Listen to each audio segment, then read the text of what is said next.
she actually, I'm just so impressed by this woman. She's not just a comedian and a writer and a performer. She's also a teacher and a professor. And what really blows my mind is she was a runner-up of the Moth twice in Michigan and. Michigan. Okay, in Michigan. And she, I think she won or came up runner-up as funniest woman or funniest person?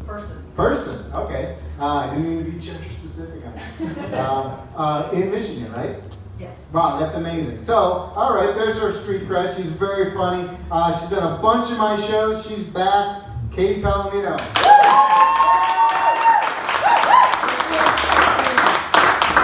You know, since there are only two Jewish people, and maybe you think you're Jewish a little bit? Jew-ish? It seems like your husband didn't know that, so it's good that you guys came to the show.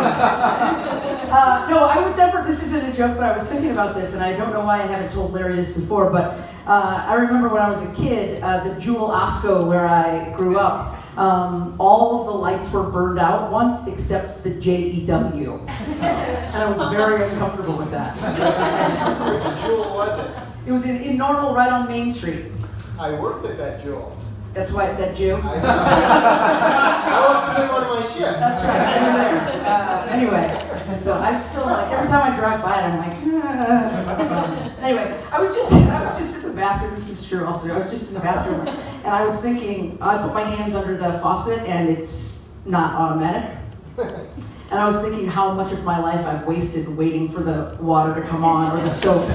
I'm guesstimating in my lifetime, since it's only been a few years since that's actually happened, probably about 3.5 days I've wasted. Just my hands waiting for and then you do you're dancing, you do the robot trying to get the stuff to turn on, and paper towel. Anyway, I just did that. So I'm going to tell you guys, I've had a terrible week, which is crazy because I don't even work at the White House.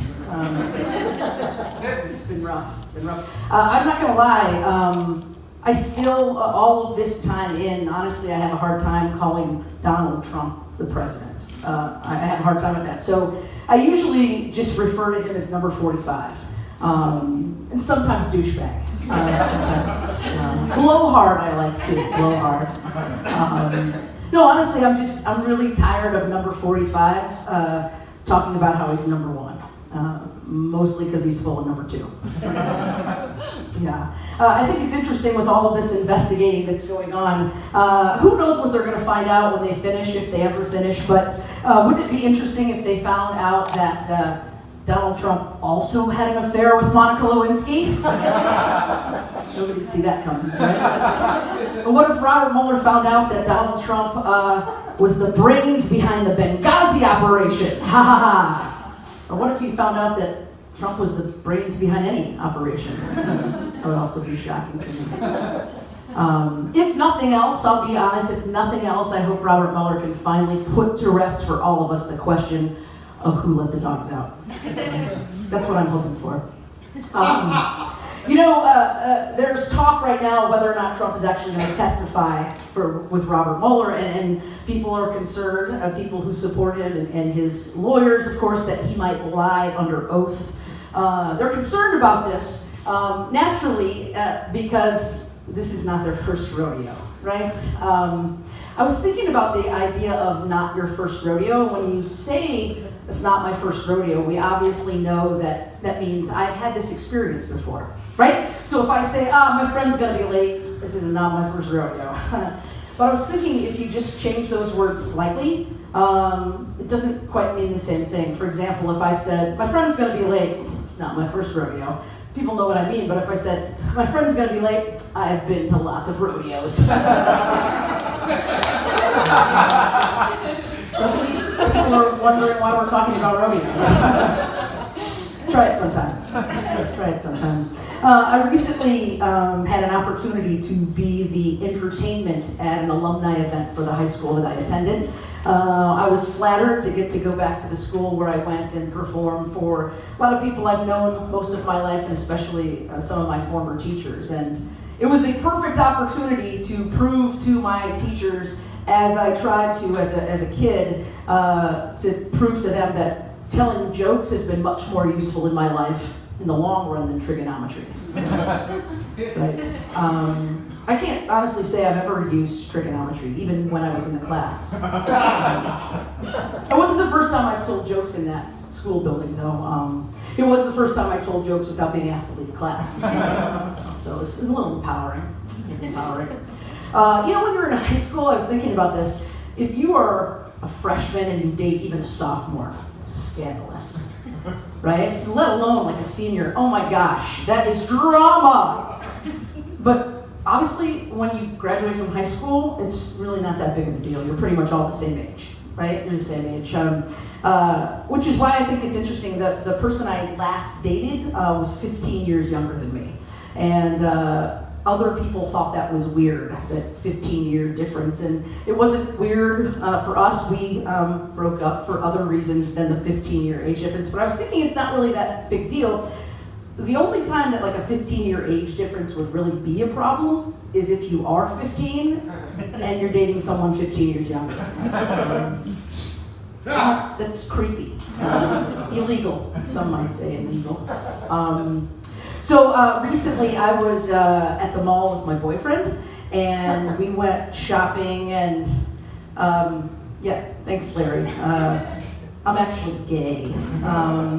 But it was fun. It's always fun for me to say that to people and watch everybody's face go. So thank you for accurately judging this book by its cover. No, I thought I was gay because I was attracted to women. Turns out I officially became a lesbian when I recently adopted a dog. Got the dog license and the congratulations, you're a lesbian certificate on the same day. Big day at my house. Big day at my house. No, I did recently adopt a dog on New Year's Eve. We celebrated 2018 together. I adopted her, or I guess they're saying what I really did was I rescued her, which is so dramatic. Right? Rescued her. I really do hate, I'll be honest with you, I hate when people say things about me rescuing the dog. Who rescued who? Because our lives are both so changed, right? When people say that to me, I usually say, well, first of all, it's who rescued whom.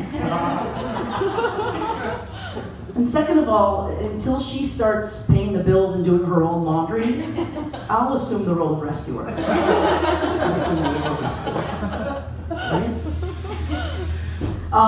No, she's a 2.5-year-old. I got her just as a 2-year-old, and she is a pit bull terrier greyhound mix, which is strange.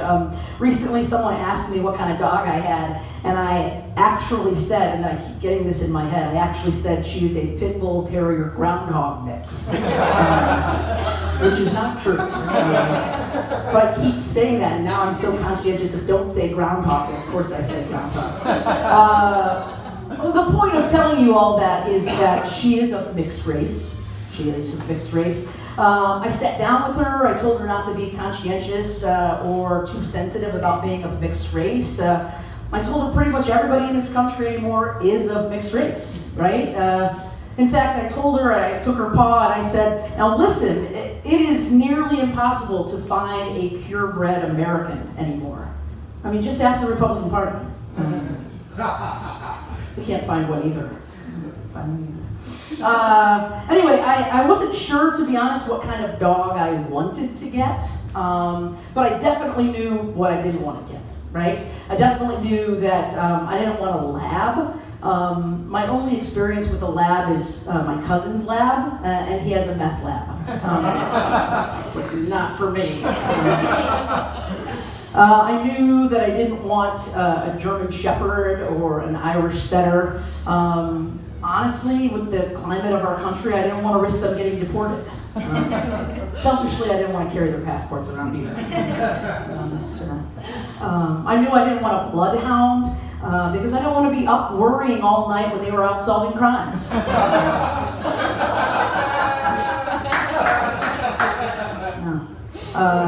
And well, obviously, I didn't want a wiener dog since I'm a lesbian now. So. I wasn't sure what to name her. I threw around some name ideas, and I considered some traditional pet names like Cookie or Confetti. Then I thought about it, I'm like, I don't want to sound like a complete idiot when I'm talking about her. So I named her Eleanor Roosevelt. I really, honestly wanted to name her after a strong woman of history. Thank you. And also something that would never not be funny. The number of times I've said to my neighbor, Eleanor Roosevelt peed in your backyard. I never thought I'd say that. Right? Or Eleanor Roosevelt, get out of the garbage. It's weird. Eleanor Roosevelt, get your face out of his crotch. That is something I never thought I'd say. She actually goes by Ellie. That's what her friends call her, Ellie. I actually only use her full name, of course, when she's in trouble or when she's speaking at a women's conference. Which so far has only happened twice. When she does get in trouble, she knows she has some options. Well, I like to give her choices for the bad behavior for her to think about it. She goes to her bed and she can either read or Google images of women's suffrage. And then report back. I'm realizing that it is tough to be a parent these days. Tough love, man. I can't be her friend. It's discipline, it's structure, and I'm really hoping, even though these years right now, she's mad at me, she slams her door, we're not talking. I'm really hoping it'll pay off one day when she gets into a good college. That's my hope. When I adopted her, she had been in the shelter, but she had been living on the streets before that. She was a stray. And actually, before they even got her at the shelter, she had had puppies on the streets.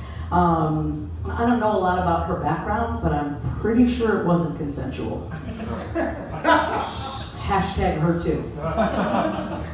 I'm not one to victim blame, but honestly, she was always running around with no clothes on. Eleanor Roosevelt. Yeah, she was living on the streets. She had her kids taken away from her. I adopted a dog, not a single mom, just so I'm clear here. I did fall in love with her when I saw her picture online. That's when I knew I saw the picture. And she was well groomed. She was cute. She had beautiful eyes. And I was a little bit worried that I wasn't going to like her as much in person. And that's when I realized that very moment that online pet adoption is not at all any different than online dating. I felt shallow about both of those things. I thought it would be easy to tell the difference, but it's really not, which is how I invented the game called online pet adoption or online dating. You decide. Let me give you some examples. Posts pictures of her with her friends. Online dating, online pet adoption. Still lives at home. Online dating, online pet adoption, right? It's not as easy as you think. Makes less than $12,000 a year. Online dating, online pet adoption. Posts pictures of her and her friends doing fun things that I'm pretty sure she only does so she can take pictures to put on her profile, like kayaking and hiking. Online dating, online pet adoption. The real clincher here is I found her on a website called Pound Buddies. Pound Buddies.